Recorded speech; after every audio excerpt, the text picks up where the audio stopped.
Good afternoon. Today's project is we are making a penny can alcohol stove.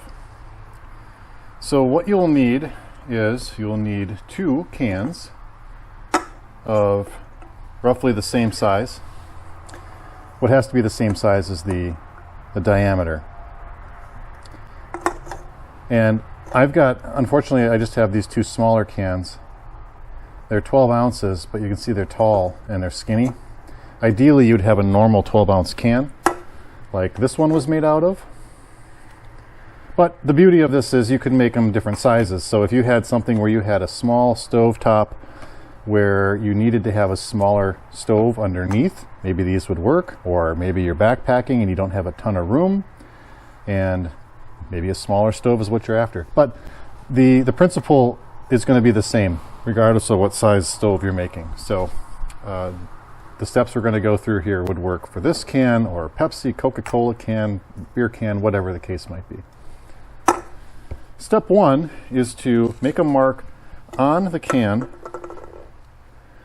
I usually use a 2x4. It's a good height, gets you about that tall. I'm going to go a little taller than that, again, because this is such a small can. I'm going to have some difficulties because the can is small, and also this little ridge here is a little on the small side too. If you had a larger ridge like this has, it gives you more room, but we are going to work our way through it. The point of this is you can make this out of just about anything. So let's say you're out there camping, out there on the trail, and you had to make a stove, and all you had was something that wasn't ideal. The premise is the same. It'll work the same regardless of the can that you have. So first step, we are going to make a mark around this can so that we know where we're going to cut. So I'm simply going to go like this. I'm going to do the same thing to this one. And it's the bottoms that we're interested in. Tops are going to be garbage, and we can just throw that away. So what we are going to do is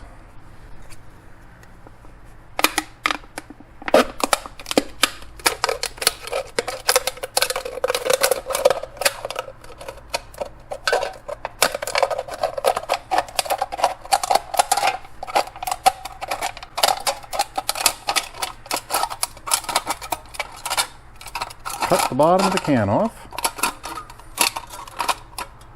following that line that we made. The cleaner you can make that cut, the better, because if this is in your backpack or wherever, you don't really want a sharp edge on there cutting someone, cutting yourself. So we're going to clean this up just a little. You can also tap it down.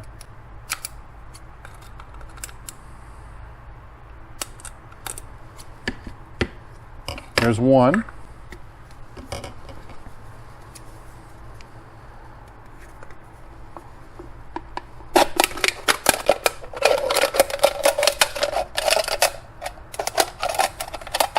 Safety glasses. Wouldn't be a horrible idea.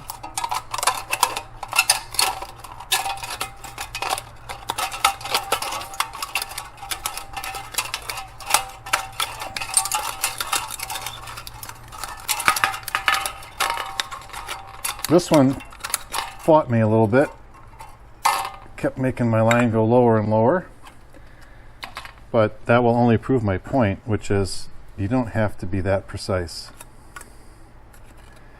But I do recommend getting rid of those sharp edges, just because that'll be a nuisance later on. Even when you're working on it, to finish this off, it'll be a nuisance. You don't want to get cut. You don't want anyone else to get cut in the future. Now what I have are 2 can halves, a little bit of water left in them from when I rinsed them out.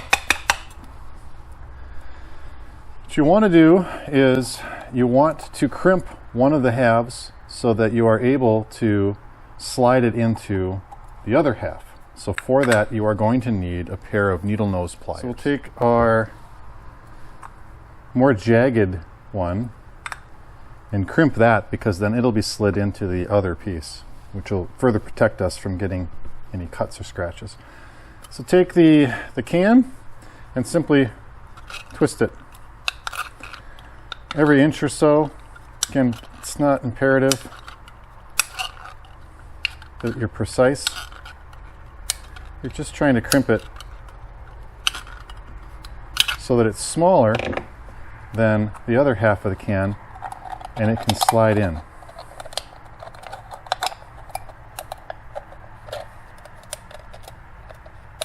And we're only test fitting it at this point. Looks like I need to do a little more crimping.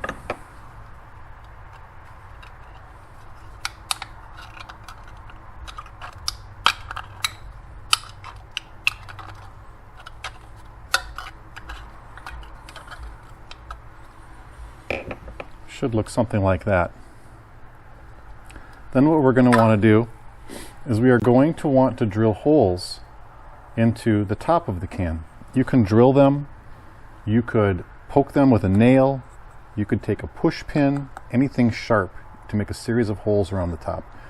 This is something you could make at the camp, out on the trail, wherever.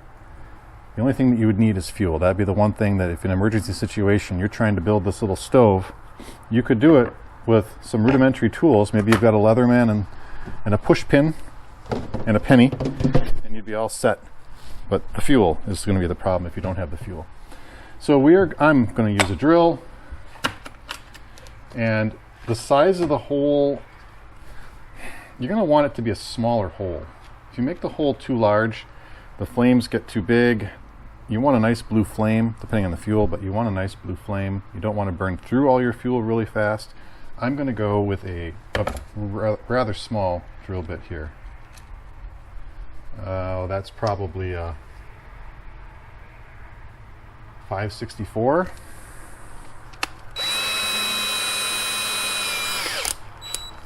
First thing you're going to want to do is you're going to want to drill a hole in the center, and you want to get it in the center if you can. Oh, look how mine is. It's wandering all over. If you got a punch, use it just to dimple it. I think I'm going to dimple the other 4 holes. There's going to be 5 holes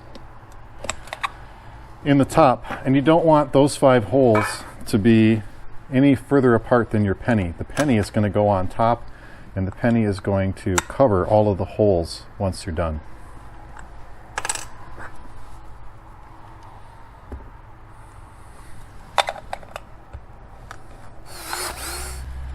So then you end up with 5 holes in the top of your can.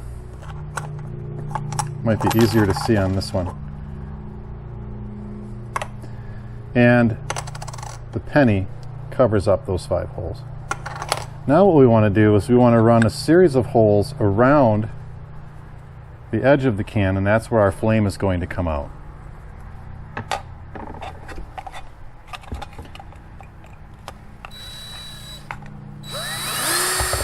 See if we can make a dimple a little here. Would that any little dimple help?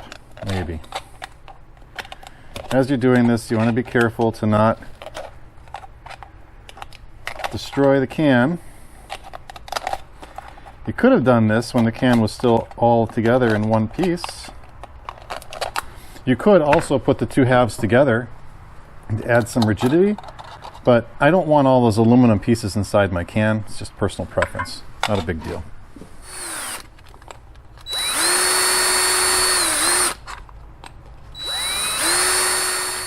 We just need a little bit of cotton. I want something to wick in the bottom of my stove, and it also helps it from splashing around. Let's say that you accidentally, once it was filled up, tipped it over. You don't want it all to spill.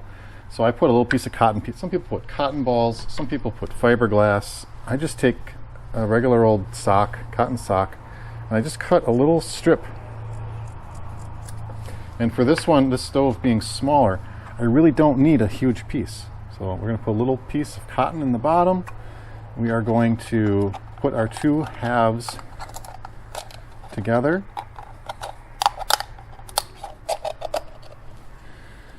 We're going to press it down until the top half is just about flush with the chrome part of the bottom half. And that's where it was important to not have a jagged edge. And if you do have a jagged edge, like I do a little bit, you can take something and just tap that edge in if you left it somewhat jagged.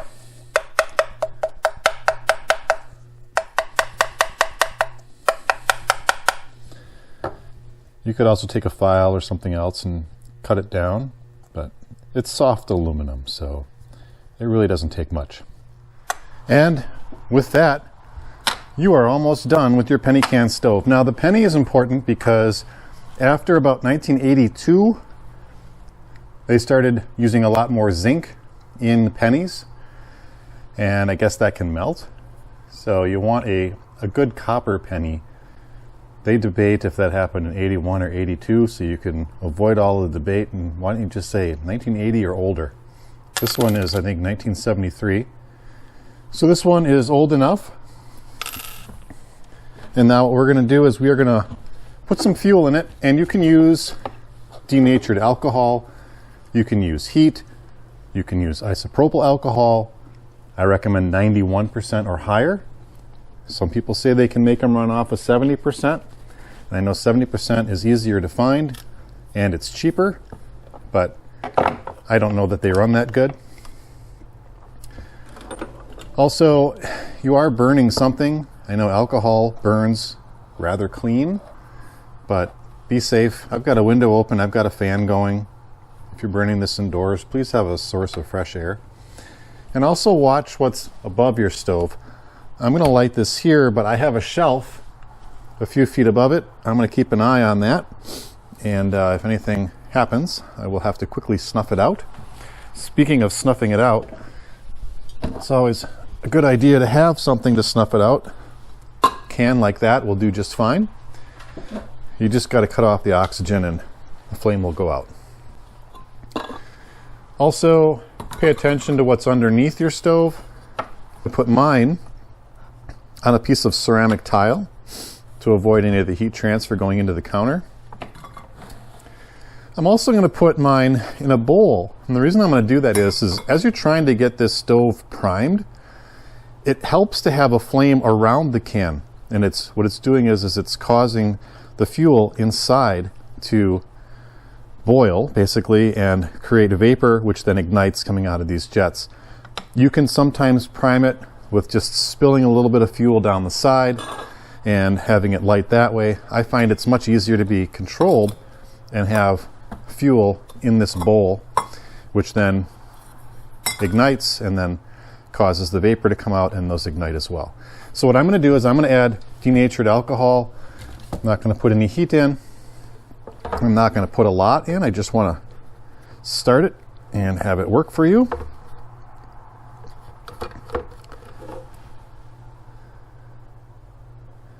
Pour a little bit in, let it seep down. And then I'm also going to put it in the bowl. And I'm going to spill just a little bit over the side of the can into the bowl. And that is going to cause flames to heat that alcohol up and prime it for us.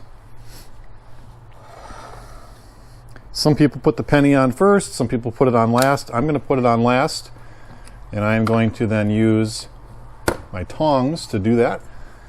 Good idea to have a pair of tongs handy. I picked these up at the St. Vincent de Paul store for 99 cents. So here we go. We are going to light it.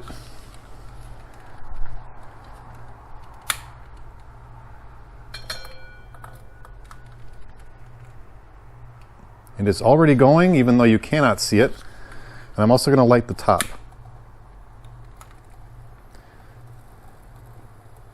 You can hear it cooking a little bit. I'll turn this light off.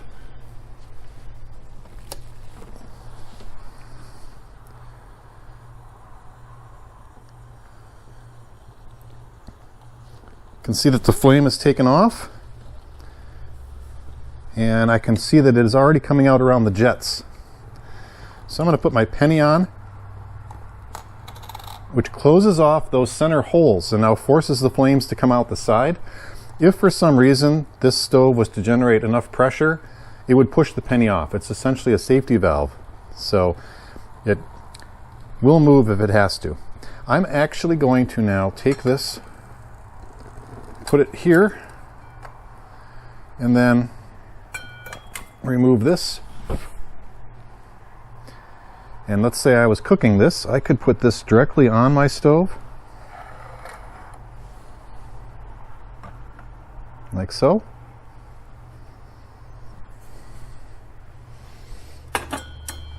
And I'm going to turn off the other lights so you can see what this looks like.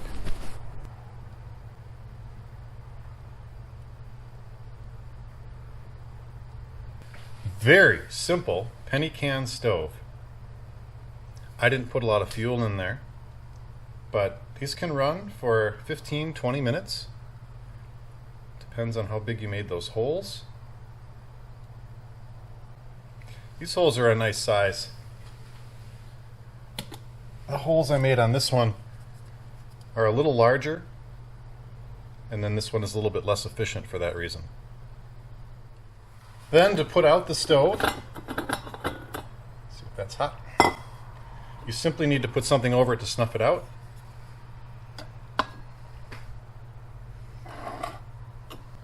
And your stove is out. Now it's hot, obviously, so you don't want to pick it up and throw it into your backpack or in your pocket right away. You want it to cool off.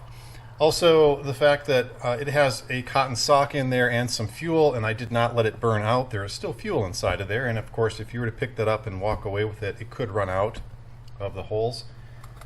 Very, very efficient, very easy to make stove, very effective. There are other stoves that I think are a little bit better.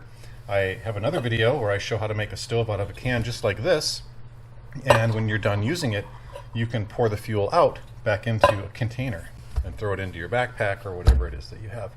So there are a number of different stoves out there. Penny can is a classic, very easy to make. I hope you enjoyed the video, and good luck in making your own penny can stove.